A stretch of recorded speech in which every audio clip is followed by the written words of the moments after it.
Hello. Thank you so much for joining us today. We are really happy to roll out this next phase of our modernization for the grants management processes at Cal OES to the Grant Central System, which we are going to refer to as GCS throughout the training. I am Nicole Holm, the Chief of the Human Trafficking, Victim Housing, and Youth Division. Good morning. I am Janine Williams, Chief of the Interpersonal Violence and Underserved Victims Division here at Cal OES. Thank you all for attending. Many of you have used GCS already to implement a grant subaward that started either in September or October, and many of you are in the process of using it for a grant subaward that starts January 1st of 2025. This next phase is very important because this is how you are going to report expenditures and request payments using GCS. Before we talk about how to submit expenditures and request a payment through GCS, we are going to talk about who can initiate, view, and submit the report of expenditure and payment request. In order for individuals to use GCS, they first of all have to be registered. When they are registered, they are assigned a role, and there are three possible roles.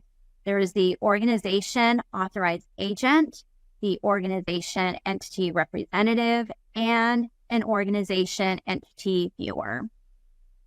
Today, we're going to focus on the organization authorized agent and the organization entity representative, because the organization entity viewer can only view information in GCS and will not have the ability to initiate and submit a report. At the grant subaward level, when completing the application on the contact form, a recipient select the grant subaward authorized agent. This was previously referred to as the official designee. This is the person who is on the proof of authority. This is the individual or individuals who have the authority to enter into grant subaward for this subaward.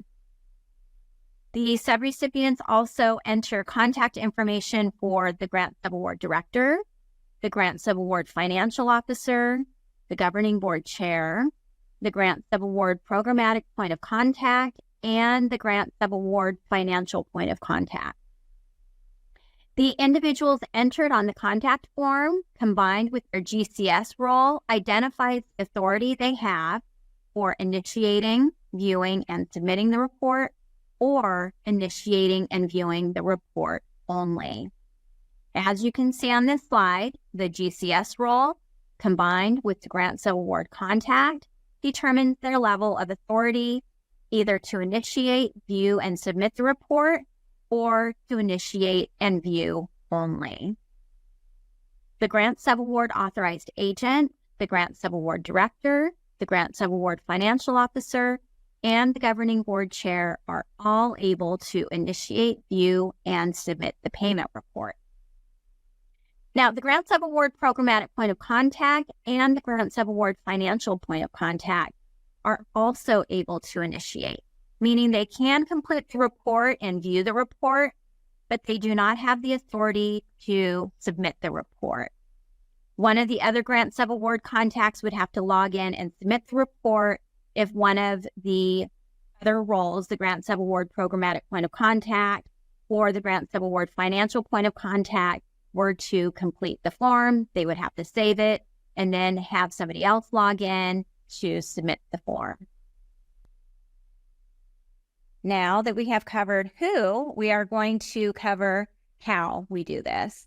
So this process applies only to grant subawards that are in GCS, those that started in September or October, and then those that are going to begin January 1st, 2025, and then those that begin throughout the year in 2025. So this only applies to those grant subawards that are in GCS. Now, there's two options to initiate this report, either through the grant subaward or through the dashboard using My Tasks.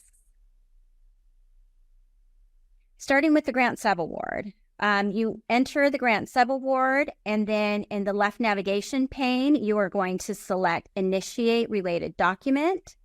And then after making that selection, the Initiate Related Document selection, you will see a box that shows that you are initiating the report of expenditures and payment request, and then you click Proceed. If you are doing this from the dashboard, from My Tasks, select Initiate Related Document.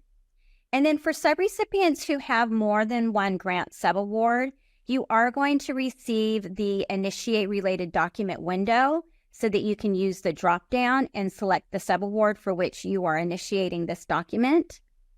After making this selection, you will again receive the box that verifies you are initiating the report of expenditures and payment request, and then select Proceed. Regardless of how you initiated the document, you will receive a document landing page. This shows the type of document you are about to work on, the current status, the subrecipient's name, and the role of the person initiating the request. At the top of the left navigation pane, you have the grant subaward number, followed by the letters REP and a number. This will be a sequential number representing the number of report of expenditures and requests for payment reports you have initiated. In this example, this is number 4. To move to the next step, you are going to select the Expenditure and Payment Detail button. And then the Expenditure and Payment form has three sections. It has the Expenditures and Payment Details section, an optional filter, and the line items that were entered on your budget. We're going to cover each portion, starting with the Expenditure and Payment Details. Here is where you are going to enter the reporting period, and you will use the calendar icon in the date section so that it will display a calendar that you can easily select your start and end dates. The reporting period start date must be the first day of the first month for the reporting period. And then the reporting period end date must be the last day of the last month for the reporting period. Now, one of the changes we made is that we no longer have a defined reporting period for subrecipients. However, it is still best practice for non-governmental agencies to continue to submit their reports monthly, and governmental agencies should continue to submit their reports at least quarterly. The date ranges that you can use here could be 1 day or 1 month, or it could be multiple months. The next step is to select one of the radio buttons indicating whether this is an additional report of expenditures and payment request for the requested reporting period. If this is the first request for any portion of the reporting period, you are going to select No. Janine is going to cover a little bit later what the process is if this is an additional report. And then at this point, I recommend clicking the Save button in the upper right corner to save your entries. The middle section is the filter. Using the filter is optional, but it does give you the flexibility to quickly access specific line items. The first option is to filter by budget category. If you know that you need to report expenditures and request a payment only for line items in a specific category, this is an option for you. So for example, if you know that for the month that you're reporting, you only have expenditures and personnel costs, you can select the personnel cost budget category and view just the line items for that specific category. As you begin to fully expend funds for specific line items, you can filter by funds available by selecting the funds available box. And this will show just those line items that have funds that are still available. You can actually also combine both of these filter options. You can select a budget category and then select the funds available box to get just the line items within that category that still have funds available. And then finally, you can filter by a specific line item by typing the line item name. After making your selection, you click the filter button to see the line items based on your filter selection. Now again, this filter is optional. You do not have to use the filter, and you can skip this step in order to see all the line items. And then speaking of line items, the last part we're going to go over in this section is the line items themselves. This is an example of what this portion of the form looks like.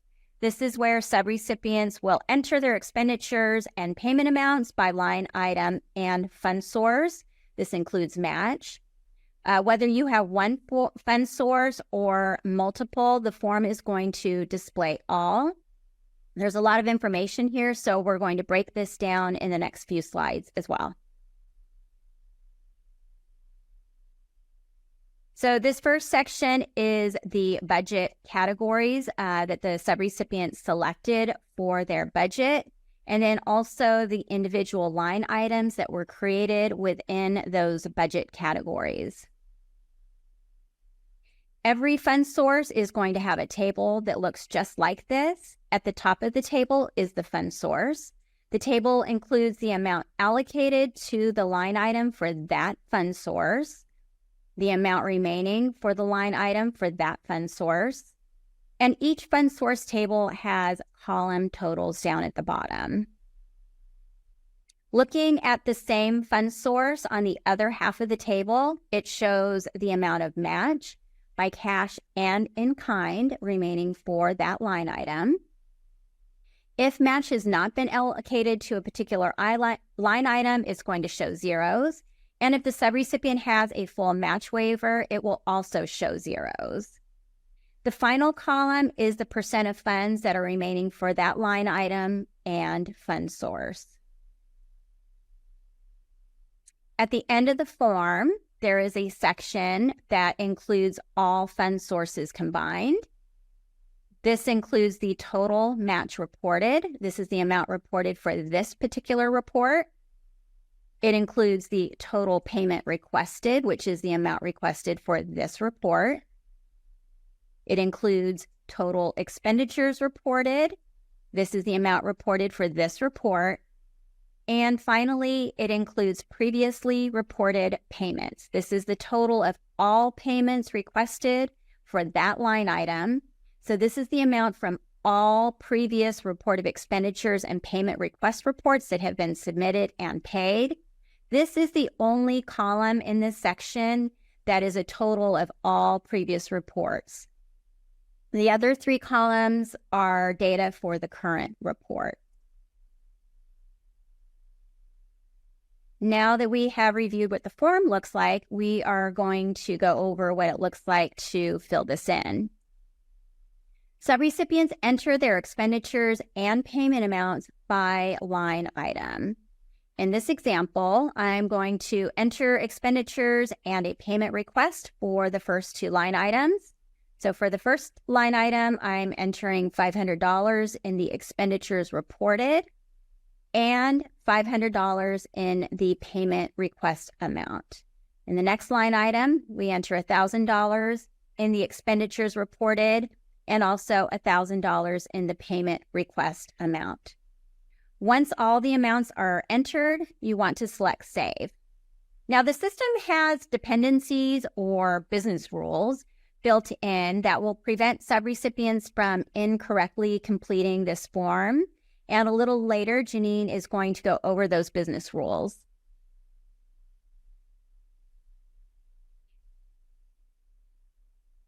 Once the expenditures and payment section has been complete, subrecipients select the certification link in order to certify their approval of this report.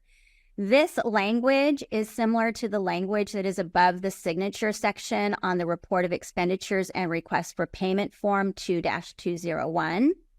This form must be certified by the grant subaward authorized agent, the grant subaward director, the grant subaward financial officer, or the governing board chair. Just one of those individuals is responsible or has the ability to certify their approval of the report and then later submit it. Earlier, we talked about the programmatic point of contact and the grant subaward financial point of contact having the ability to initiate and view only. So if this is a scenario where either the grant subaward programmatic point of contact or the grant subaward financial point of contact has completed the form, they will have to save their entries and then have one of the other grant subaward contacts complete the form by clicking the certification and then submitting. Once the certification box has been checked, click Save in the upper right corner of the form, and then we are ready to move to the next step, which is to submit the payment request. Under status options in the left navigation bar, you are going to select the Submit Payment Report, and then you are going to receive a message asking if you are sure you want to change this payment report from In Progress to Submit Payment Report. You will click OK, and now your report is submitted to Cal OES for your grants analyst to review and approve. As I mentioned, Janine is now going to cover how to submit an additional report request. Thank you, Nicole. And so, and I just wanted to do a little bit of housekeeping. We are going to have frequently asked questions that will be posted later on when this recording is also posted. And unfortunately, we won't have a question and answer session during this webinar. And if there are any questions in the chat, those also will be answered at a later time. So I just wanted to provide that information. So additional report requests. An additional report is necessary when the subrecipient needs to report expenditures and request a payment for any portion of another reporting period that's already been submitted. And I want to make a special announcement to anyone who participates in our domestic violence assistance program. Due to the DVP 0 funds being distributed as soon as your award is executed, all of your report of expenditures and requests for payments will be additional. So the money that is distributed at the beginning of the performance period is for the whole performance period. And so every report after that will be an additional report. We will help you with some language for the justification, and it'll be simple, something like reporting funds other than DVP 0. And so on this slide on the screen, in order to initiate an additional report, you're going to go through the same steps that you went through to do an original report. So you are able to access this report from your grant subaward by hitting the initiate related document and hitting proceed, or you can also go to your task on your dashboard and initiate related document. And again, if you have more than one grant subaward, you'll be able to choose which subaward you are wanting to do this report for, and then you will hit proceed. This takes you to what we refer to as the document landing page. Everything that you do in this system, whether it's an application or whether it's a payment report, the document landing page serves as a summary of your organization and the status of the document that you're working on. And so you will find the status in the middle of the page. It says document status, and in this case, it says payment report in progress, because as soon as you hit the proceed, you now have that report number 4 in this example that is up in the left-hand corner. And so when you click proceed, this will take you to your expenditure and payment form. And I wanted to touch on the filter a little bit more. Nicole went into detail about what you find when you choose the different things under the filter section of this form. But this filter is used best when you have a lot of line items, because some of you know your budgets very well and they can go for several pages. And so if you know your the budget cost category, you can find it in the budget cost category. You can find the line item. So these three sections of the filter you can use together, or you can use them by themselves. And you see the little box over there is funds available. So if you're getting to the end of your performance period and you just want only the line items that you have funds available on, then you can click that box. Another quick tip with your filter: once you use it, and once you have in there what you want to filter, then you click the box filter. But once you're done filtering, if you want to go back and see all of your line items, you need to clear all of the boxes and hit filter again, and all your line items will come back. And so same rules apply for the reporting period and end dates. You must have the beginning of the first month of the reporting period and the last day of the last month of the reporting period. So no matter how many reporting periods there are, you want to ensure that you have the first day of the first month and the last day of the last month. And so in this example, we are doing an additional for the 10/1 for October, which starts 10/1/24 to 10/31/24. And you must press the yes radio button that you are doing an additional.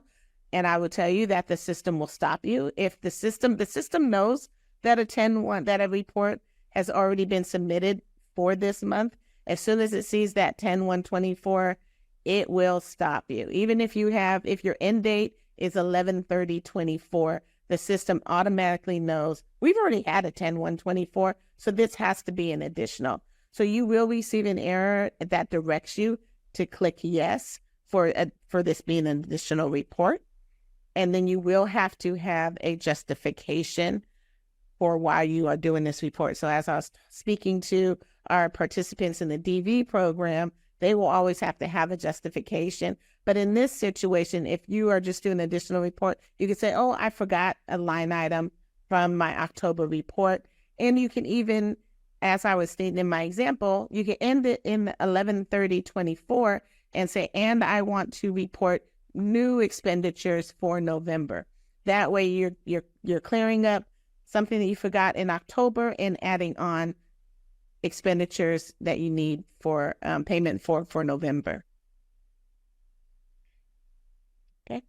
And so this is an example of an additional report to the first report that Nicole just presented. So as you can see, the first line item here, previously that line item was requested $500 on that line item. And the way you can tell is if you look at the column for the original allocation, the original allocation is $2,182, and then funds available now are $1,682.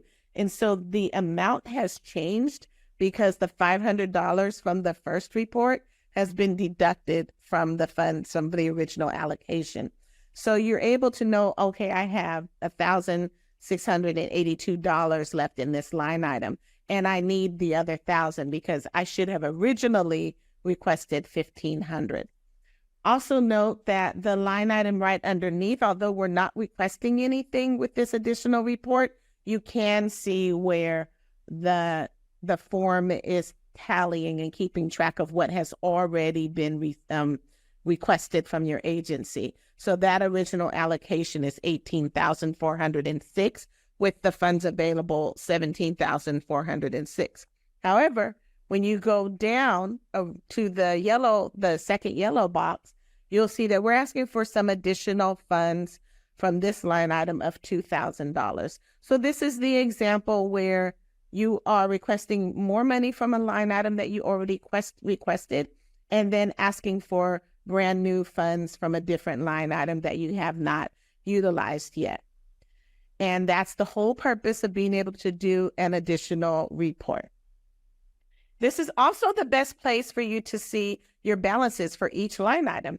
Because the system keeps a running tally like these examples, you can always come in here and see exactly where you are on a line item, if you have funds available, if you do not. Okay. Then you still have to go through the same certification process. You have to click on the certification once you have finished all of your line items. And then you want to click the box for certification approval. And again, it has to be your grant subaward director, the grant subaward financial officer, the board chair, and who are also organization authorized agents. And then your certification approval will pop up, and then you will be able to either cancel a payment report or submit a repayment report. So you can cancel at any time, and please note that when you cancel a report, it does not go away. So if you start a report number 1 and you have to cancel it, and you go and you start another report, which is number 2, number 1 will always remain in the system. And later on, we're going to go over a search option, and that's where you'll always be able to see everything that you started, everything that you canceled, and everything that you submitted. So you want to click on the submit payment report, and then always there's a second confirmation that you are changing the status of that report. You will hit OK, and now we will have a demonstration. Thank you, Janine. Okay, so we are going to show you how this works.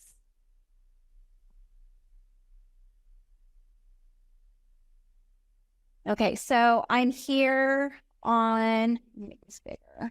I'm here on the dashboard, so you can see the dashboard over here, and then my tasks. And then over here is the button to initiate related document. Remember, you can also do this by accessing the grant subaward. I'm going to go through the dashboard.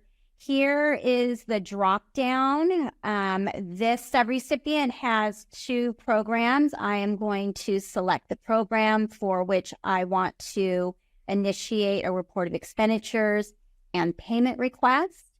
Click Create. Here is the confirmation of the document that we are creating, and I'm going to click Proceed.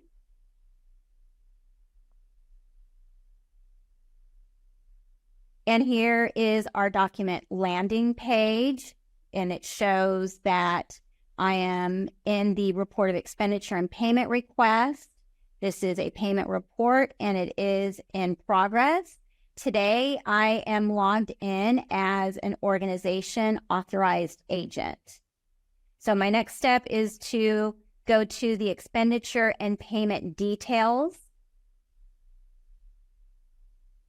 And here are the 3 sections, the expenditure and payment details, where I enter my dates, the optional filter, and my line items.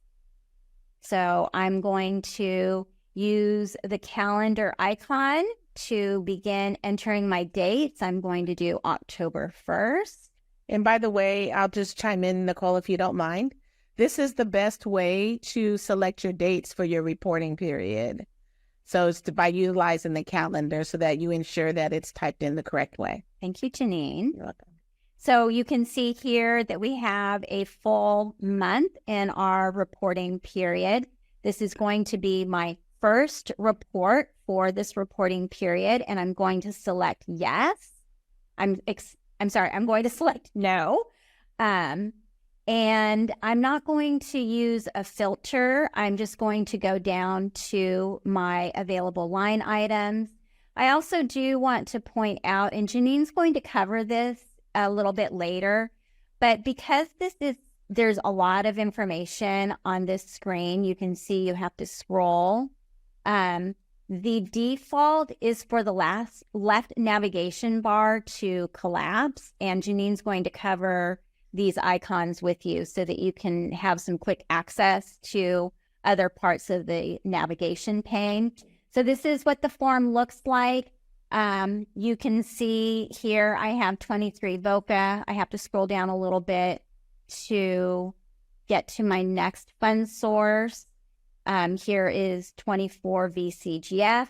You can see that the budget cost category and the budget line item section remains in place. So all that we're doing is scrolling the fund source tables, and here's my 24 VOCA. So I have 3 fund sources from which to choose. I am going to enter a expenditure and payment request amount using 24 VCGF. As we mentioned, there are dependencies built in the system, and the requirement is if you have a line item that includes both state and federal funds, that you have to expend all the state funds first. Janine is actually going to go over those business rules very shortly. So I am going to enter an expenditure of $100 and a payment amount of $100. The save button is always in the upper right-hand corner. I'm going to click save.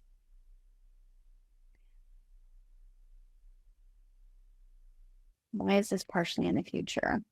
I think we recently had an system update that may be causing a little bit of a hiccup here. So bear with us for just one moment. See if I can get this to work. No, it's not going to work. So we are in an area of the system that is a test environment for us. This is a duplication of what we have in production. And I'm sure, as you can imagine, we are doing regular updates to improve the system. And I believe what may have happened is that because we're not at the end of the month yet, that we are unable to complete this process. The error message is saying payments cannot be requested from period dates partially in the future. We're 2 days away from the end of the reporting period. So the system is stopping us. So unfortunately, I can't show you the remainder of how the system works. But in the event that this error message was not occurring, our next step would be to go to the certification and click on the certification button. And here is the certification of approval. Check the box. And then the next step would be to go to the status options. And let me say first,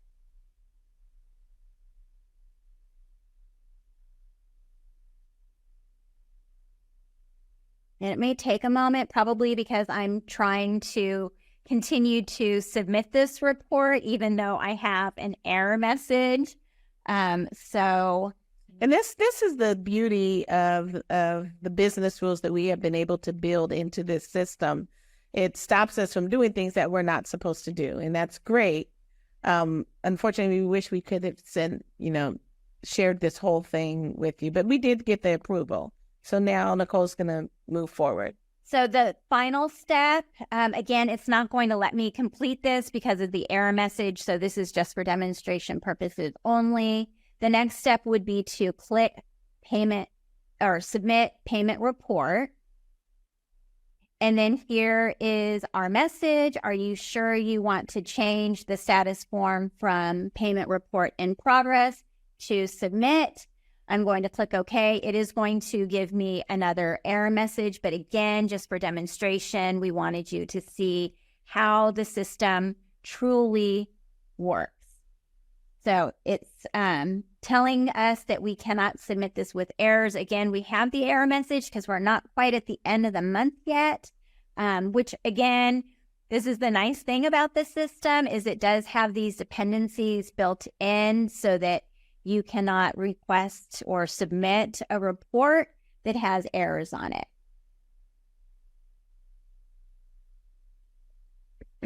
and we added the business rule of not being able to submit report of expenditures and requests for payments in the future because our system is based on reimbursement. So as you all know, agencies are required to be solvent and are required to have expenditures and then ask for reimbursement of those expenditures. And so that is why you're not able to ask for payments in the future. So now we will go over business rules. And business rules are basically areas that used to create what we used to know called the disputed report, and that a lot of times ended up with your report of expenditure and payment request being returned to you. Now these errors are built into the system and will not let you proceed, as you just saw, with the error in existence. So we're hoping this will create a lot less disputes, and therefore your payment request will happen faster. So now we'll go over these business rules. So as a reminder, there are two levels of authority: the GCS role and the grant sub-award contact roles. And to initiate, view, and submit, the correct combination of the GCS role and the grant sub-award contact must exist within GCS. So anyone who uses GCS must be a registered user, and the options are organized authorized agent, organized entity representative, and organization entity viewer. And as a reminder, entity viewers can only view stuff. And then the organized authorized agent and the organization entity representative must be combined with your grant sub-award contact roles in order to be able to initiate, view, and submit. Okay. And so we'll talk first about the report of expenditures and the payment request frequency. So in GCS, there is no defined reporting period. However, we are strongly suggesting that all of our subrecipients continue to utilize the best practice of submitting your reports on a monthly basis or on a quarterly basis. Whatever your agency has been doing, we strongly suggest that you continue to do that. However, you are able to report several months on one report.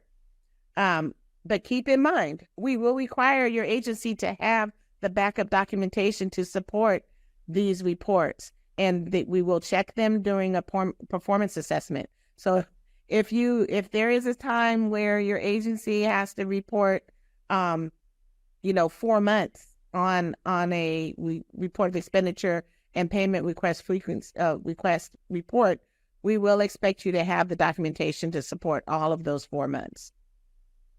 And so that covers us no longer having a defined reporting period and sharing our best practice of still utilizing 1 month or quarterly reports.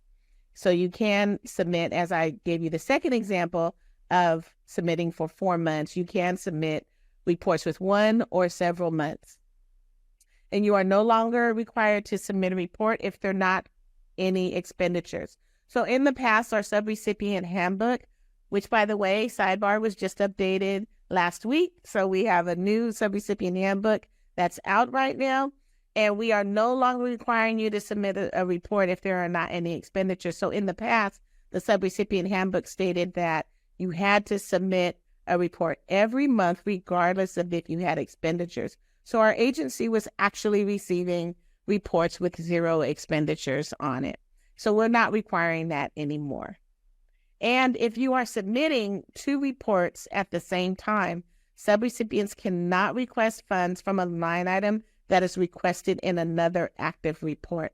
So where we were talking about the status of reports, something that's in progress or something your report has to be all the way completed before you can request another report for those same line items. And as you go in the system, you will learn more on how to find out the status of your reports. And so in reporting and requesting funds, these same rules have always been in existence. So the state funds must fully be expended for a line item before requesting a payment for federal funds for that same line item. So this is a situation where in the past, this could have been missed and it could have happened.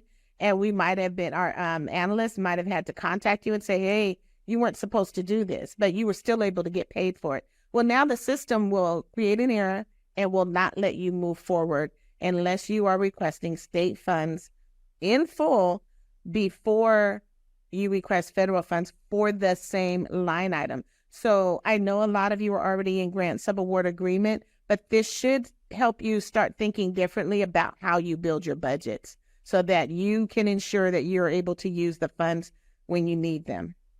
And also, subrecipients with state funds, you may request a payment up to 25% of state funds awarded without reporting expenditures. Again, this has always been in existence. This is what we used to refer to as an advance. And then lastly, older funds must be fully expended for a line item before requesting a payment for newer funds for the same line item. And so for VOCA, if you receive VOCA 24 VOCA and 23 VOCA, you have to expend all of 23 VOCA before you can request any 24 VOCA. And again, if you don't adhere to these business rules, it will halt your progress to move forward with your request for funds. And so continuing with that, expenditures reported must be equal to or less than funds available. And as we showed you in the screen when we were showing you the example, you have your funds available right there on the line item as you are making your request. So you cannot you cannot report more than you have available. And then the second bullet, you cannot request more. You must be equal to or less than your funds that are available. So you have to report and request equal to or less than funds that are available for each line item. The third bullet, your amount requested must match the expenditures reported for federal funds. So the reason why we have federal funds highlighted here is because a reminder of the last slide where you're able to receive 25% of your state funds without reporting expenditures. And so this is why this rule only applies to federal funds. And then lastly, you cannot enter a match amount that is more than the remaining amount. So again, this is one of those situations where in the past, you might have reported overmatch, and we would have to work that out at the end of the performance period, or it would just stay on the books as you over-reporting match. Well, now you're not able to over-report match. So that is an error that will halt your progress.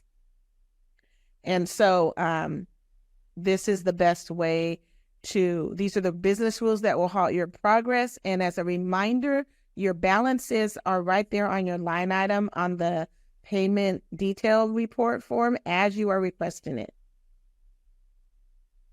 Okay, error messages. Jane. You're welcome. All right, so we are going to cover error messages for each of the business rules Janine covered. We also have error messages that will alert you to those errors on the form. We're going to cover some of those on the next few slides. We already witnessed one when I tried to do the live demonstration, so you already can see what that looks like to some extent, but I do want to share with you some of the common ones that you could run across and what they mean and what you need to do in order to make those corrections. What I like about the error message is that the message itself is a link. So if you click on it, it takes you directly to that error. And I'm going to remind you of this again in a few more slides, because I think this is going to be especially helpful when we're looking at the report. So this first error message, period start date must be the first day of the month, and the period end date must be the last day of the month within the grant subaward performance period. So this can occur for a couple of reasons. Either the reporting period start date is not the first of the month, or the reporting period end date is not the end of the month.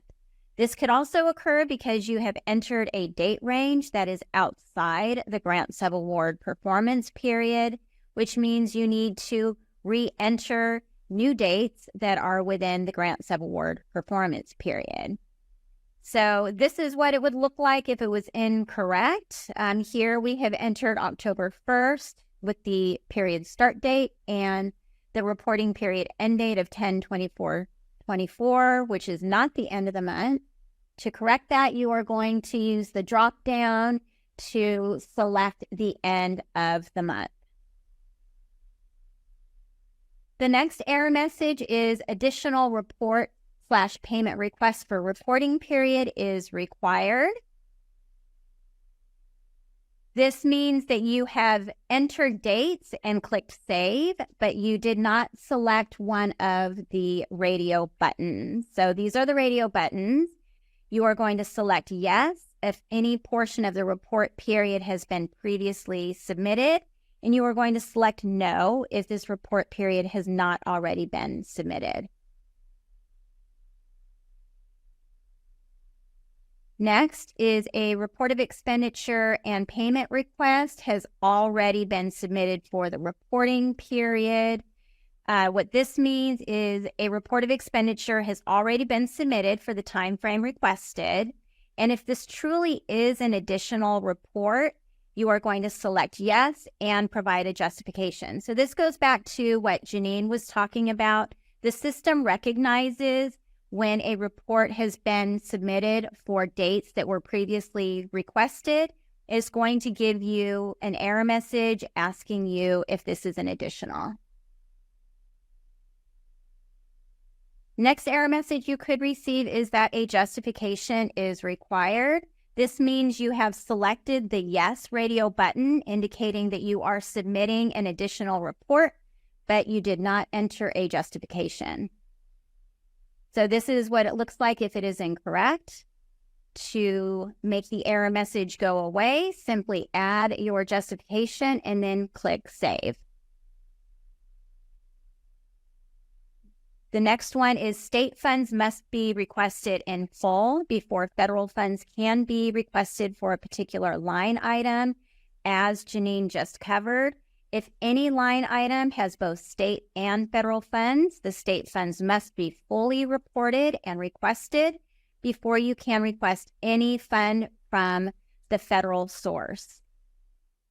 In the incorrect example, an expenditure and payment request amount for $1,000 was entered in the VOCA fund source, which is a federal fund. And as you can see, there are also VCGF funds, which is a state fund. To correct this error, you are simply going to move the entry from the VOCA fund source to VCGF. Now, as I previously mentioned, the error message is a link, and this will be particularly helpful for this error message because there's so much information on this particular form that if you click again on the link, it will take you directly to the location that the errors are occurring. That way you do not have to search around for the line items that are incorrect. So those are some of the error messages that you will see. Now Janine is going to go over some navigation tips, and then we are going to wrap up.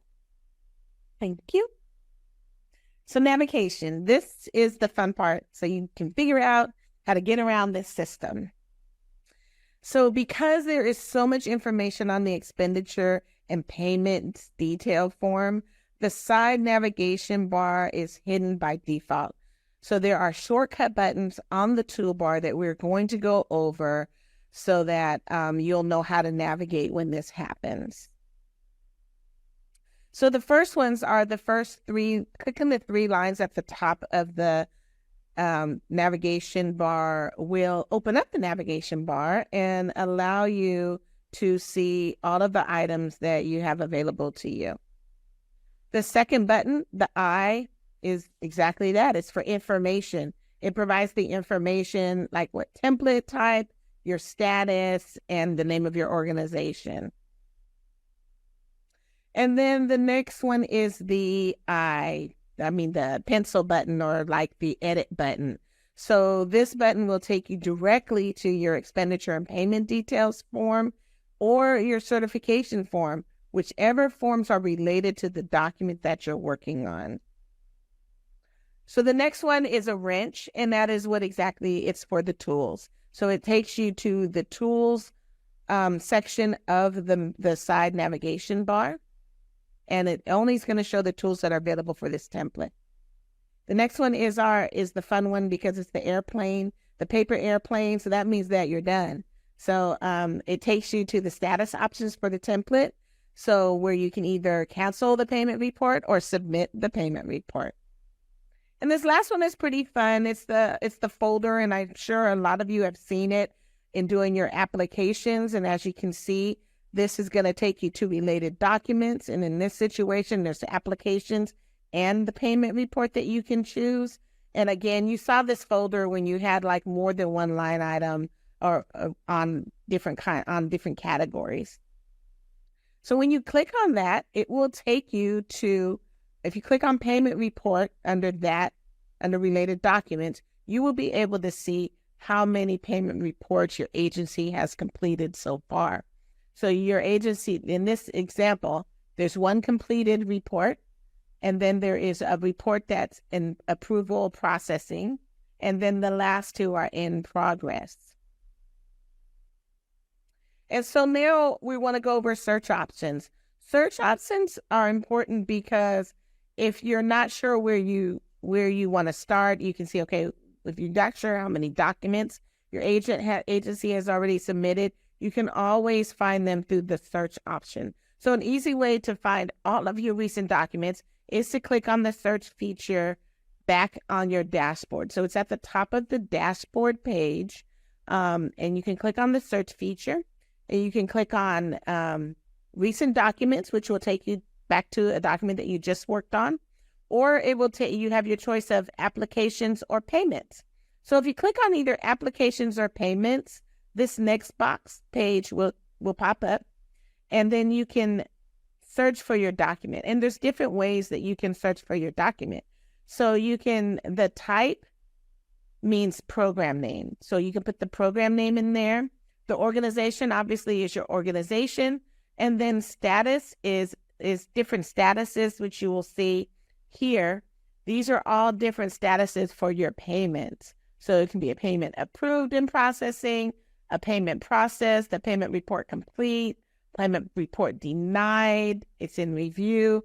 All of these different statuses. If you know the status that you're looking for, you can put the status in there, and you can click search, and it will pull up only the documents for your agency that are, say, if you chose payment in progress, it will show up all your payments in progress. And if you're not sure the status, then leave status blank. And you can just click the search, and it will pull all of your documents that you have in the system. Some of them may be canceled. Some of them may be completed. Some of them may be in progress. Some of them may be in revisions. But however, when you click on that, you will get all of the payment reports that your agency has in the system will pop up. It's a good way of being able to always see exactly everything that your agency has going on. And again, you can do this with your application as well.